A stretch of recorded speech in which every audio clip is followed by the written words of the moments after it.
l'école un moule rigide qui formate les gens ou alors une superbe opportunité pour transformer les personnes?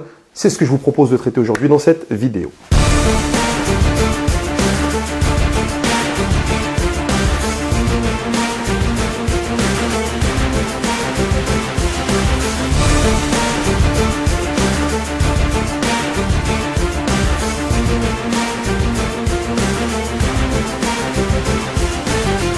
Chers abonnés, bonjour, j'espère que tout se passe bien pour vous.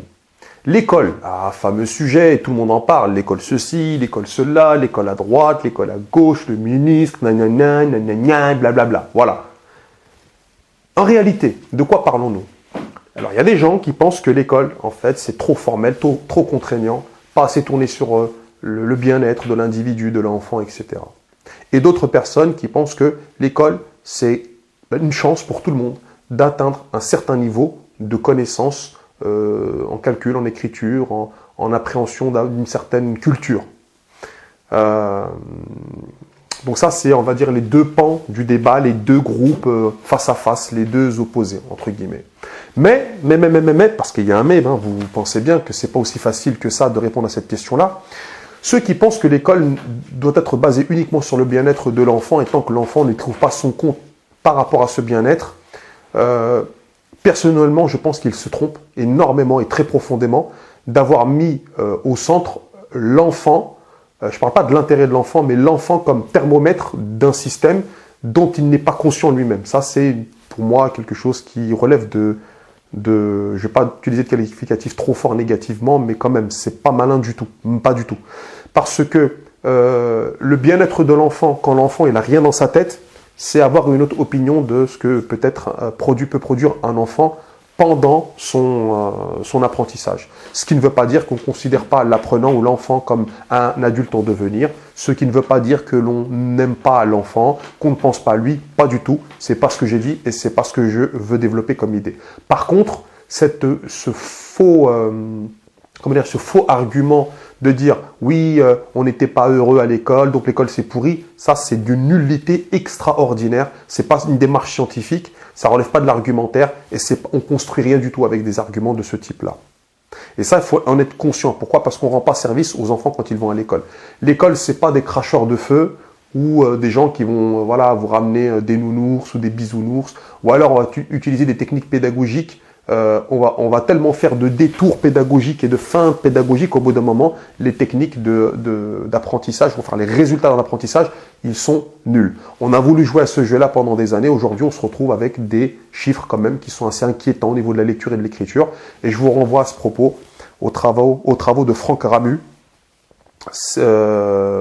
neuroscientifique et hyper connu, qui travaille pour l'éducation nationale, et Stanislas Dehaene, qui travaillent ensemble dans le même laboratoire avec Franck Ramu sur ces sujets-là. Aujourd'hui, avec les neurosciences et le recul que nous avons, nous sommes capables de savoir ce qui a fonctionné et ce qui ne fonctionne pas. De l'autre côté, ceux qui pensent que l'école est une formidable, une formidable opportunité de transformer quelqu'un pour le préparer à la société, c'est aussi en partie vrai. C'est pas totalement vrai, parce qu'il y a des cas où les gens n'ont pas trouvé leur compte, mais vous pensez bien que c'est un ensemble de facteurs qui sont assez multiples, parce que il n'y a pas que l'école qui influence les enfants, il y a aussi les familles, l'environnement, la société, la consommation, les habitudes, le sport, etc., etc. Donc attribuer faussement à un domaine toute la responsabilité de l'échec ou de la réussite de quelqu'un, c'est très peu connaître l'être humain et très mal connaître la société humaine. Cependant, l'école a été, pour beaucoup d'entre nous, une superbe opportunité de faire découvrir des choses qu'on n'aurait pas pu faire dans le bassin familial ou dans l'univers familial. Certains endroits qu'on n'aurait pas pu visiter, faute de moyens ou faute aussi d'ouverture d'esprit, certains types de lectures, etc. Mais bien entendu, il y a des dangers, il y a des dérives avec certains professeurs, certaines questions liées à des programmes, etc. C'est pour ça que la question centrale, c'est quand j'envoie mon enfant à l'école, peu importe le type d'école ou le statut de cette école, je ne l'envoie pas bêtement. C'est un investissement familial, c'est un investissement de conscience. Et c'est aussi un état d'esprit. Et le plus important, en réalité, c'est l'état d'esprit avec lequel on envoie nos enfants à l'école. Si nous, on obéit stricto sensu à tout ce que l'école fait, sans jamais poser de questions, sans broncher, là, ça va pas et c'est pas normal. Et au contraire, si on envoie nos enfants et on n'arrête pas de contester, c'est aussi pas bien que la première solution. Donc la chose qui est importante, c'est de dire à notre enfant, tu vas aller dans un endroit, je vous parle le discours en général, tu vas aller dans un endroit, il y a des êtres humains, tu peux te faire des amis, tu peux apprendre des choses, etc. Mais attention, il y a des choses qui sont bien et des choses qui ne sont pas bien. Voilà ce qui est bien, voilà ce qui n'est pas bien. Et on accompagne l'enfant. Ce n'est pas l'envoyer et attendre qu'il devienne pas bien ou croyant qu'il va devenir bien. Et à la fin, on fait un bilan, on dit ouais, c'est de la faute de l'école. Non, ce n'est pas de la faute de l'école. La vérité, c'est que les gens sous-traitent l'éducation de leurs enfants et ils attendent de l'école des choses qui ne relèvent pas de la compétence de l'école. Et quand l'école, elle n'a pas, entre guillemets, assumer le rôle que les parents fantasmaient sur l'école, ils vont commencer à dire oui, mais moi quand j'étais à l'école, il n'y avait pas du bien-être, et les profs ils étaient méchants, et etc., etc., etc. Moi je vous lance un défi, surtout pour ceux qui ont jamais enseigné de leur vie, restez un jour dans une classe avec des gens comme votre enfant, ou comme vos enfants.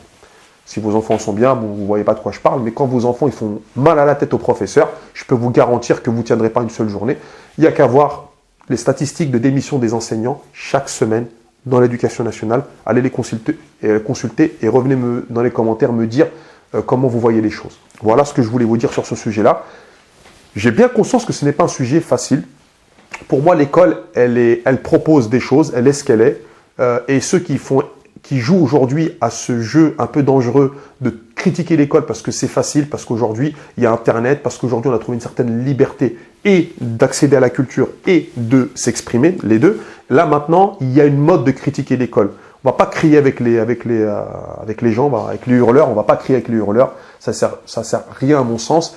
Et en fait, il y a aussi, il faut se dire, hein, la vérité, c'est qu'il y a des gens, en critiquant l'école, ils ramènent des gens à leur cause à eux, et s'ils vendent des formations, ça fait vendre des formations. Et le fait de critiquer, ça a toujours été comme ça attire les gens. Ah, l'école c'est pourri, ah, le ministre il a dit. Voilà, on n'est pas en train de parler de quelque chose qui est vraiment lourd. On parle de quelque chose, c'est national, c'est international, c'est l'image du pays. Apporter des solutions à son niveau, etc.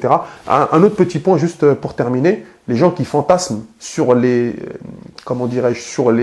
certains types de pédagogie, dont la pédagogie Montessori. Ça, il faut arrêter de fantasmer sur ça. Pendant 40 ans, 50 ans, 60 ans, on a dit oui, Montessori, c'est bien, comme si c'était nouveau en fait. Ça fait 60 ans, mais fait depuis de manière Montessori. Et aujourd'hui, avec les neurosciences, Stanislas Dehaene a montré que ce type de pédagogie n'est pas du tout efficace. Donc, consultez son bouquin. Et les gens qui disent que c'est efficace, j'aimerais bien que ces gens-là écrivent des bouquins pour nous dire de manière factuelle et objective comment on peut mesurer l'efficacité de la pédagogie Montessori ou de la pédagogie Freinet ou de la pédagogie ceci ou cela. Là, il y a des gens qui l'ont fait. C'est leur boulot, vous allez me dire, ouais, c'est leur boulot, mais ils l'ont fait. Ils ont fait des rapports, ils ont fait des bouquins. Il n'y a plus qu'à pour les autres à défendre leur cause. C'est ce que je voulais vous dire. Si vous n'êtes pas d'accord, c'est bien. Si vous n'êtes pas d'accord, c'est bien. Si vous êtes d'accord, c'est bien. Écrivez-le dans les commentaires. Mais par contre, si vous ne vous abonnez pas, là, c'est pas bien. Voilà. Donc, je vous donne rendez-vous pour une prochaine vidéo.